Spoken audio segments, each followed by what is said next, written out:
అన్న అఘోరి పరిస్థితి ఎలా ఉందంటే రోజు రోజుకి ఘోరంగా అయిపోతున్నాడు. చాలా అంటే చాలా వరస్ట్ అయిపోతున్నాడు. అంబేద్కర్ని కూడా తిట్టే పొజిషన్ దాకా వచ్చాడంటే కేవలం మన ప్రభుత్వాలు, మన గవర్నమెంట్ అతనికి ఇచ్చిన లోకం అది డెఫినెట్గా. ఎందుకంటే అతను డిపార్ట్మెంట్ వాళ్ళ మీద కర్రలు ఎత్తి కొట్టడానికి వెళ్ళినప్పుడు, అమ్మనా బూతులు తిట్టినప్పుడు సైలెంట్గా మాట్లాడకుండా ఏదో ఒక దేవుడు దిగి వచ్చినట్టుగా మన వాళ్ళు పోలీస్ డిపార్ట్మెంట్ వాళ్ళు అని ఏమనకపోవడం, అది ఈరోజు లోకం అయిపోయి డైరెక్ట్ దేవుడు లాంటి అంబేద్కర్ గారిని అనే పొజిషన్ దాకా వచ్చిందంటే అది ఖచ్చితంగా నేను చెప్తున్నా అది మన ప్రభుత్వాలు చేసిన విఫలం అని చెప్పాలి. ప్రభుత్వం విఫలం అయిందని చెప్పాలి డెఫినెట్గా. ఎందుకంటే ఇది చిన్న విషయం కాదన్న. అదే ప్లేస్లో వేరే ఒకడు ఉన్నట్టు ఈ పాట గుడ్డలో కూడా తీసి రోడ్లు అంటే పరిగెట్టించుకుంటూ తీసుకెళ్ళి బొక్కలడదంగా పడేస్తారు. మరి వీడి పరిస్థితి ఏందిరాయా అంటే నాకు అర్థం కావట్లేదు. ఒక విషయం నాకు అర్థం కావట్లేదు ఏంటంటే అసలు ఈ అఘోరి వెనకాల ఉన్నది ఎవరు, మెయిన్ ఉన్నది ఎవరు? పిఎం లెవెల్లో ఉందా వీడికి?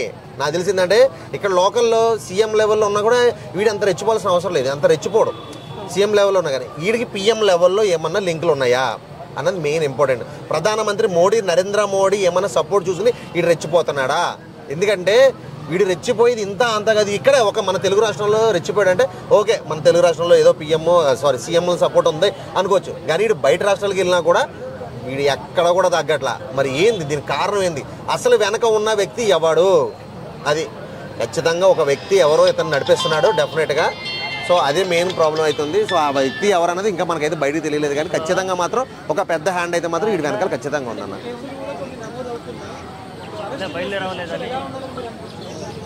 వన్స్ అరెస్ట్ చేశారంటే ఆడు మళ్ళీ 14 సంవత్సరాల వరకు బయట రాకూడదు. డెఫినెట్గా లైఫ్ వేసేయాలి. 14 సంవత్సరాల వరకు బయట రాకూడదు. అసలు ఏంటంటే గుడిలోకి వెళ్ళి ఎవరైనా దర్శనం చేసుకుని వస్తారు. కానీ ఈడు వచ్చి బయటకు వచ్చి అక్కడ ఉన్న దర్గాను పగలగొట్టాలి, ఇక్కడ ఉన్న ముస్లిం గుళ్ళు పగలగొట్టాలి, మసీదులు పగలగొట్టాలి, చర్చిలు పగలగొట్టాలి. ఇదా ఒక అఘోరి అయ్యి ఉండి చేయాల్సిన పని ఇదా? ఇది అంతటికే కారణం ఖచ్చితంగా నడిపించి వెనక ఒక వ్యక్తి ఉన్నాడు. ఆ వ్యక్తి ఎవరో తెలియదు కానీ ఆడి సపోర్ట్ చూసుకొని వీడు ఇంత రెచ్చిపోతున్నాడు. లేకపోతే ఇది లేదు.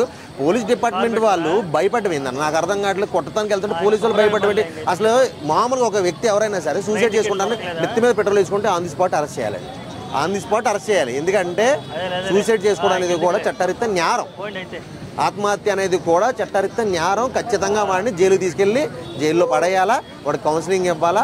ఒక 1 వీక్ వరకు బయటకు తీసుకురారు. ఎందుకంటే బయటకు వస్తాడు ఎక్కడ చచ్చిపోతాడు నిజంగా అని చెప్పి మామూలుగా నాలంటి సూసైడ్ అటెంప్ట్ చేస్తే ఇమ్మీడియట్లీ తీసుకెళ్ళి అరెస్ట్ చేస్తారు, వెంటనే జైలుకి వేస్తారు డెఫినెట్గా. అది సరే ఇంకా శుభ్రం పల్లె ఇదే కొంచెం ఓపిక కూర్చుంటే సరిపోయింది, అంతే లేదు ఎట్టగానే ఒకటే. అసలు ఫస్ట్ ఆఫ్ ఆల్ అరెస్ట్ చేస్తారా లేదన్నది సందేహంగా ఉంది. ఎందుకంటే అతను వెనకాల ఉన్న వ్యక్తి ఎవరో తెలియదు. ఫస్ట్ అరెస్ట్ ఇప్పుడు జనాలైతే గుద్దంతా పగల కొడతాను రెడీగా ఉన్నారు, అటు కనపడితే పగల కొడతాను రెడీగా ఉన్నారు. కానీ డిపార్ట్మెంట్ వాళ్ళు ఏమీ చేయలేకపోతున్నారు. ఎందుకు ఈ గవర్నమెంట్ విఫలం ఎందుకు అవుతుంది అటు విషయంలో నాకు అర్థం కాని విషయం ఏంటంటే అదొకటే మెయిన్. సో ఇప్పుడు వెనకాల సపోర్ట్ ఎవరు ఏంది? ఖచ్చితంగా అయితే మాత్రం ఒక పెద్ద మనిషి, ఒక పెద్ద హస్తం వెనకాల ఉండబట్టే ఇతను ఈ రేంజ్లో రెచ్చిపోతున్నాడు. సో ఇతనికి బుద్ధి చెప్పాలంటే ఏ గవర్నమెంట్ వల్ల కూడా కాదు, డెఫినెట్గా ప్రజలే బుద్ధి చెప్పాలి. వీడి కనపడితే గుద్ద పగల కొట్టేసుకుని మాత్రం ఖచ్చితంగా ప్రజలే. అండ్ ఈ ట్రాన్స్జెండర్స్ ఎవరైతే ఉన్నారో వాళ్ళు వీడి కనపడితే పగల కొడదామనే చూస్తున్నారు, రెడీగా ఉన్నారు. సో అంతే అన్న, ఇంకా మనం చేసేది ఏం లేదు. కానీ ఖచ్చితంగా నేనైతే చెప్తున్నా ఇది క్షమించరాని నేరం. అతను అసలు అంబేద్కర్ విషయంలో అలా మాట్లాడతాం, అసలు జైభీమ్ సమస్యలు వీళ్ళు కానీ ఎంత ఇదవుతున్నారంటే వీడి విషయంలో అసలు వీడు ఎక్కడ కనపడితే అక్కడ నరికిదేయాలి అన్న రేంజ్లో ఉన్నది వాళ్ళ పరిస్థితి. సో నేనైతే మాత్రం ఒకటే చెప్తున్నా, ఇదైతే మాత్రం 100% తప్పు. ఇది ఒక్కటే కాదు, వాడు ఒక్కటే కాదు, వందల తప్పులు చేస్తున్నాడు. సో గవర్నమెంట్ అయితే ఖచ్చితంగా ఇతను శిక్షించాలి. ఓకే.